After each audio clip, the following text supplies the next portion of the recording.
Have you ever looked in the mirror and noticed the fine lines around your eyes, or the way the evening light catches the dust in your living room, and felt that everything was exactly as it should be?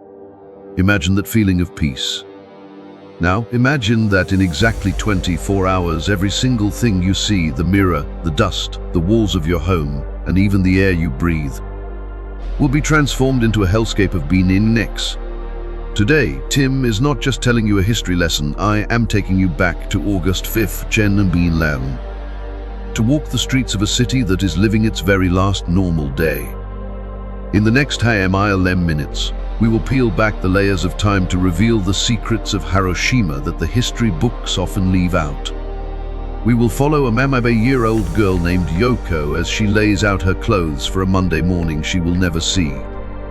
We will stand on the T-shaped WWII bridge and watch children splash in the river, unaware that this very bridge is already the crosshairs for a weapon that will change the definition of human cruelty forever. Why was Hiroshima spared from firebombing for years?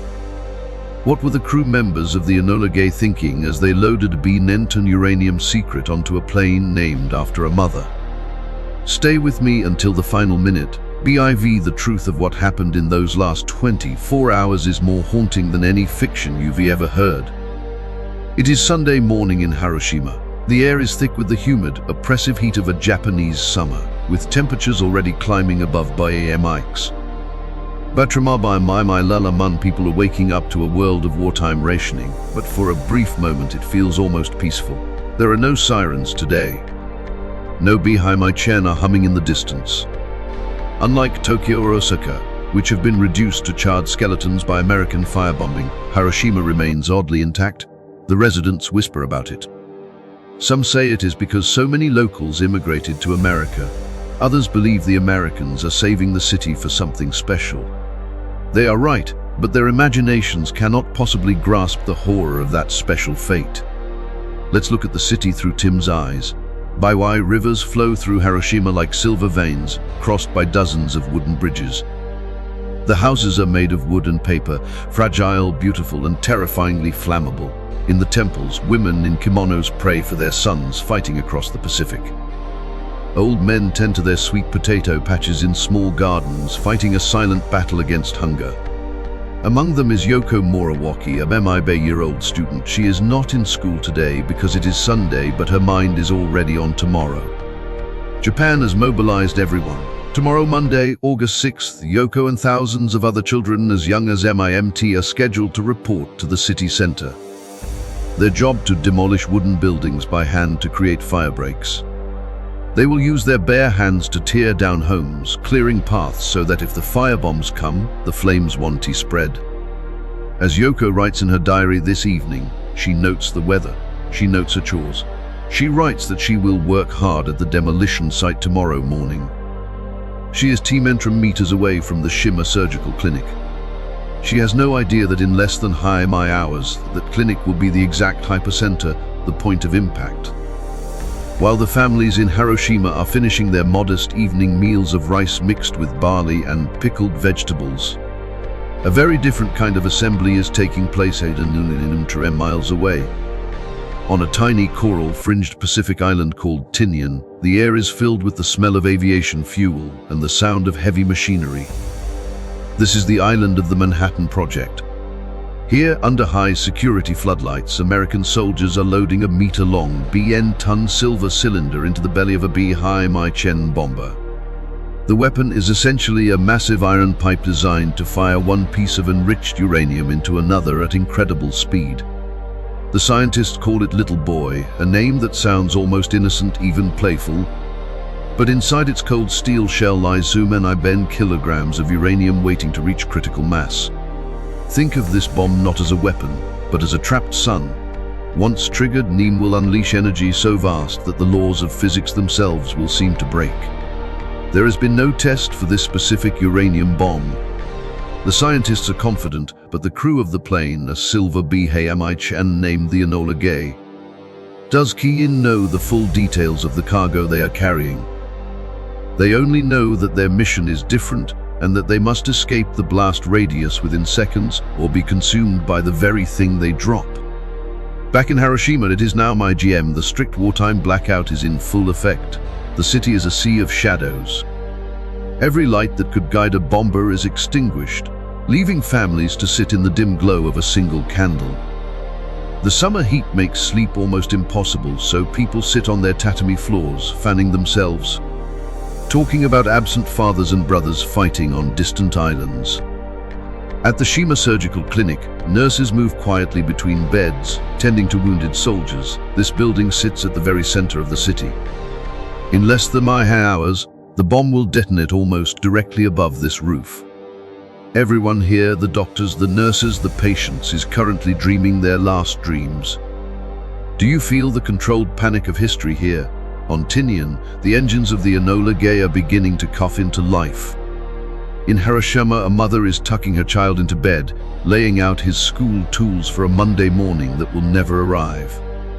The clock is ticking toward Heibi Nememai Lemizugu Tinian time, the moment the Enola Gay will lift off from the Northfield runway. The weather report for Hiroshima has just come in, clear skies expected. In the world of Enola, clear skies was a blessing for farmers, but tonight is a death warrant for a city. It is Haiga Bememai Laman Sunging on Tinian Island. The silver engines of the Enola Gay roar into life, tearing through the tropical night. Colonel Paul Tibbets, only my years old, sits in the cockpit of the plane he named after his mother. Behind him, in the darkened bomb bay, little boy hangs silently in its cradle, a BN-ton secret that weighs more than just steel and uranium. N is a weight that will soon press down on the conscience of the world. As the plane lifts off, the crew is quiet. They have trained for months, practicing sharp M degree turns to escape a blast radius they still do fully understand. They are flying into a future that has no precedent.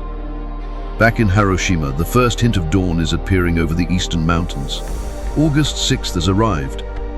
The sky is a pale, beautiful blue, the exact clear skies the American weather planes predicted. Imagine walking through the city at Beijing. Housewives are starting their laundry. The smell of wood smoke from breakfast fires drifts through the narrow streets. Soldiers are beginning their morning drills at Hiroshima Castle, a structure that has stood for Bay to Mununamemaisu years. At WWII, the air raid sirens wail briefly. People look up and see a single American plane passing high overhead. N is just a reconnaissance plane checking the weather. When the all-clear signal sounds at WWII to SIG, the citizens of Hiroshima shrug their shoulders. Nothing to worry about, they tell each other. They return to their work, their gardens, and their morning tea. But Tim wants you to look closer at the Ioi Bridge, that distinctive, shaped structure crossing the Honkawa and Motoyasu rivers. At this very moment, people are walking across it to reach their offices. They have no way of knowing that the bombardier on the Enola Gay, miles above, is currently peering through his Norden bomb sight, using this very bridge as his aiming point. Thousands of children, including MIB-year-old Yoko Moriwaki, have now reached their demolition sites in the city center. They are outdoors in the open with no protection and no shelter. They are clearing debris with their bare hands, preparing the city to survive a fire that will instead vaporize them in a millionth of a second. It is now 10 GMIB in Songi. The Enola Gay is BMI feet above the city. The bomb bay doors begin to creak open. In Hiroshima, a man stops to check his pocket watch. A child reaches for a dragonfly. A nurse at the Shima clinic adjusts a pillow. This is the information gap in its most tragic form. The city knows nothing, while the sky above it is about to turn white with a light brighter than a yin-en sun's. At exactly 10 Laman, the world as the people of Hiroshima knew it ceased to exist. The little boy bomb fell from the Enola Gay and plummeted toward the city center for agonizing seconds. And Dicky hit the ground instead and detonated to meters directly above the Shima Surgical Clinic to maximize the destruction. In a millionth of a second, a flash of light, whiter and brighter than anything ever created by human hands, filled the sky. Survivors later called it the Pika Dun, the flash bang. But for those at the hypercenter, there was no sound, only instant vaporization. Imagine the heat at ground zero. The temperature reached Enix, nearly as hot as the surface of the sun. Within nem meters of the blast, human beings were just killed. They disappeared. They left behind only their nuclear shadows, dark silhouettes etched into the stone steps of banks and the pavement of the Aoi Bridge, where the intense heat bleached the surrounding concrete but was blocked by their bodies for a fraction of a second. Thousands of children at the demolition sites, including Yoko Moriwaki, were among the first to die. Working outdoors with no protection, they were exposed to the full, unshielded power of the thermal radiation. By the end of that single second, 2 people were dead or mortally wounded. Then came the pressure wave. Traveling at kilometers per hour, crushed Hiroshima's traditional houses of wood and paper like they were made of dry autumn leaves. The Hiroshima Prefectural Industrial Promotion Hall, with a distinctive dome, was gutted and skeletal, yet remained standing, the only structure left near ground zero, and would become the most famous ruin in history, a silent witness to a Monday morning that turned into an eternal midnight. As the mushroom cloud rose human feet into the air, the Enola gay crew felt the shockwaves hit their plane like a giant baseball bat. They looked back and saw a city that had been replaced by a boiling cauldron of smoke and fire. But the tragedy was only beginning. For the survivors, the hibakusha, the black rain began to fall. Was radioactive soot and dust mixed with water vapor, and in their desperate thirst caused by the thermal burns, many drank unknowingly sealing their fate with radiation sickness. This was the last normal day. Kung-Won knew was coming, and that is the most haunting truth of all. History is filled with last normal days where people lay out their work clothes and make plans for a tomorrow that never arrives. History has a way of turning people into numbers.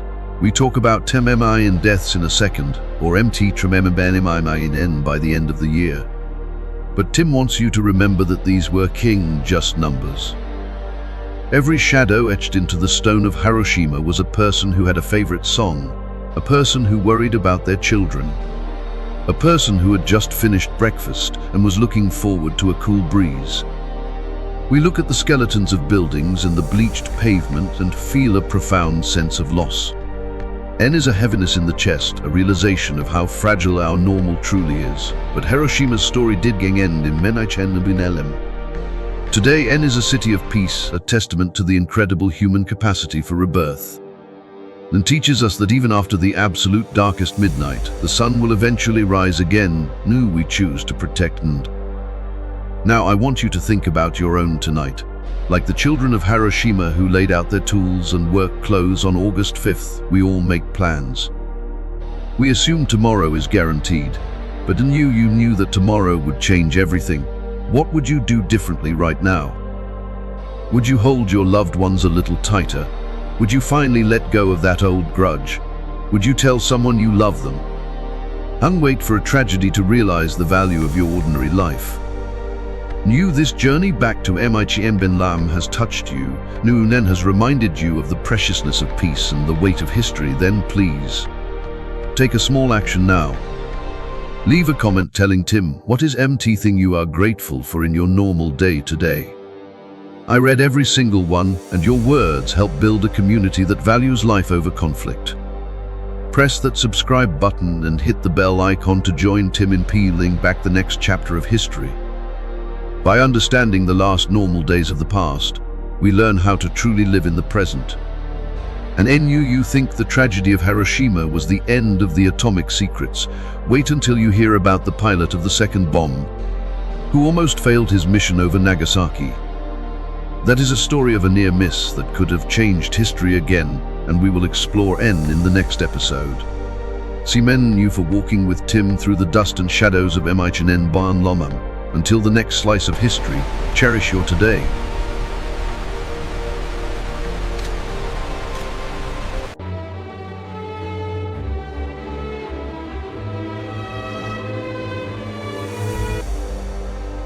What a beautiful afternoon along the river.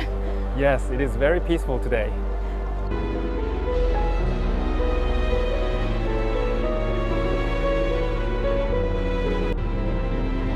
A reminder to cherish ordinary life.